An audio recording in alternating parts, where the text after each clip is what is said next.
के जो लोग बहन बेटियों की इज्जत के साथ खिलवाड़ करते हैं,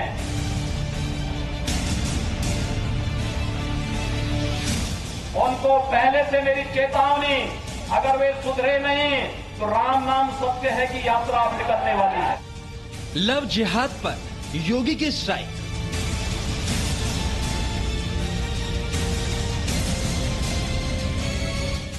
एक ऐतिहासिक फैसले लिए हैं और उसमें सबसे बड़ा जो फैसला है वो है उत्तर प्रदेश विधि विरुद्ध धर्म संपरिवर्तन प्रतिषेध अध्यादेश 2020। लव जिहाद का खेल उत्तर प्रदेश में पहुंचाएगा जेल।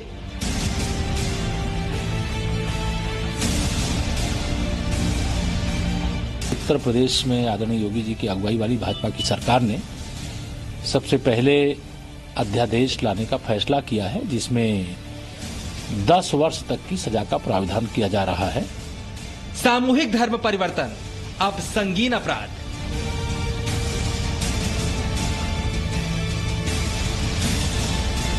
सामूहिक धर्म परिवर्तन भी किया जाता है, उसके अंदर 3 वर्ष से लेकर 10 वर्ष तक की और 50,000 रुपए का इसके अंदर उन संगठनों के ऊपर भी जुर्माना लगाया जाएगा। लव जिहादियों से मुक्त होगा उत्तर प्रदेश।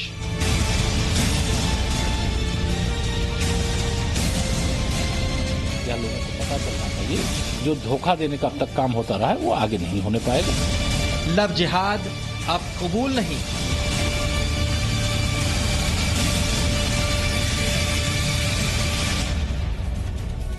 उत्तर प्रदेश की कैबिनेट ने लव जिहाद के खिलाफ अध्यादेश को पारित कर दिया है। गैर कानूनी रूप से धर्म परिवर्तन के खिलाफ ही ये मुख्यमंत्री योगी आदित्यनाथ की बहुत बड़ी स्ट्राइक है। अध्यादेश में धोखे से धर्म बदलने पर 10 साल तक की सजा का प्रावधान है, यानी धोखा देकर, नाम बदलकर, धर्म बदलकर महिलाओं का धर्म परिवर्तन करवाने वाले लव जिहादियों को अब जेल जाना पड़ेगा। वहीं सिर्फ शादी के लिए किया गया धर्म परिवर्तन मान्य नहीं होगा, ऐसी शादी को शून्य माना जाएगा। इसके अलावा योगी सरकार के अध्यादेश में सामूहिक धर्म परिवर्तन करवाने वालों के खिलाफ भी सजा और जुर्माने का प्रावधान है।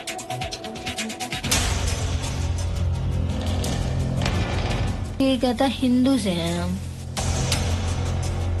लगता ही था कि मुसलमान, बिल्कुल हिंदू लगता था।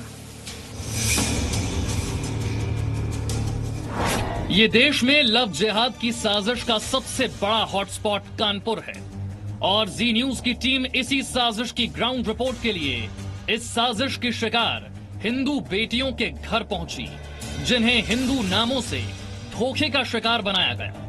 कानपुर में जो 11 लड़कियां लव जिहाद की शिकार हुई, ये उन्हीं में से एक बेटी का घर है। जी न्यूज धार्मिक साजिश की पीड़ितों की सुरक्षा के लिए उनका नाम और पहचान नहीं बता रहा है। इस परिवार का आरोप है कि कानपुर का फतेह खान उनकी बेटी को आर्यन मल्होत्रा बनकर मिला। फतेह खान ने अपनी धार्मिक पहचान छिपाने और लव जिहाद की साजिश के लिए टीका भी लगाया और कलावा भी बांधा, खुद के हिंदू होने का भरोसा दिलाया। बिल्कुल हिंदू तरीके लगता था, बिल्कुल चेहरा बिल्कुल जैसे हिंदू लोग रहते, वो टीका लगाना और कलावा बांधना, मंदिर जाना, सब वैसे ही लगता है, बिल्कुल सेम हिंदू लगता था। मंदिर भी जाता था आपके साथ? मंदिर जाता था, हमको जबरदस्ती लेके मंदिर चलो, हम मंदिर जाते, मेरे पीछे आ जाता, मंदिर जाता था। लगता ही था कि मुसलमान, बिल्कुल हिंदू लगता था। खूब धमकाता था कि चलो शादी करेंगे, हमने काम नहीं करेंगे, तो हमको मारता था, कहता कि शादी नहीं करोगे तो मारेंगे तुमको। मुझको मारा, मेरे साथ गलत काम करने लगा था। मम्मी पापा को भी नहीं बता पाया, अगर मम्मी पापा को मार डालेंगे तो मारेगा, तुमने बताया तो इसलिए डर के मारे में नहीं बताते थे। इसके बाद जी न्यूज की टीम कानपुर में लव जिहाद की शिकार एक दूसरी पीड़ित के घर पहुंची। यहाँ पीड़ित ने बताया कि नफीस शाह ने उसे अपना नाम बबुआ बताया। बबुआ उसे दोस्ती करने के बाद घर ले जाने लगा और एक दिन धोखे से मौलवी को बुलाकर निकाह कर लिया। पीड़ित के मुताबिक बबुआ बना नफीस उसे धोखा देने के लिए अपनी पत्नी को भी अपनी बहन बताता था। कहता हिंदू से है हम, उसने यही कहा था हम बउआ फिर कहता है कि चलो हम मतलब अपनी बहन के यहाँ तो मेरे चल रहे हैं। तो मतलब हम गुस्से में थे, उसकी बहन के आ गए, लेकिन वो बाद में पता चला उसकी बहन नहीं थी, उसकी वाइफ ही थी और उसकी पहले से 3 शादी हो चुकी थी।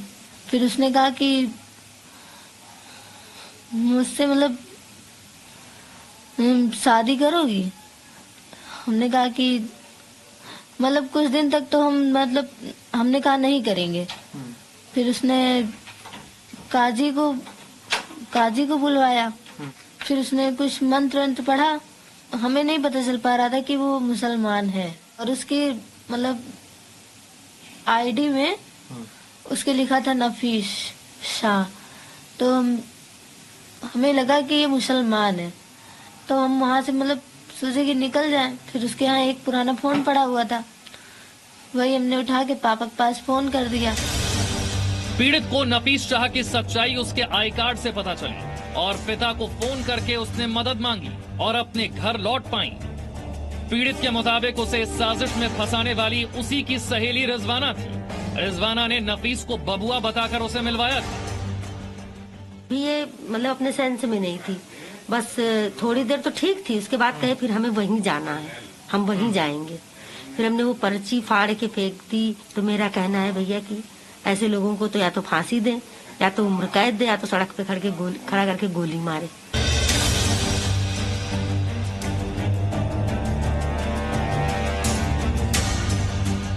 इसके बाद जी न्यूज की टीम लव जिहाद की शिकार बनी एक और पीड़ित के घर पहुंची। यहाँ भी लव जिहाद की वही साजिश थी।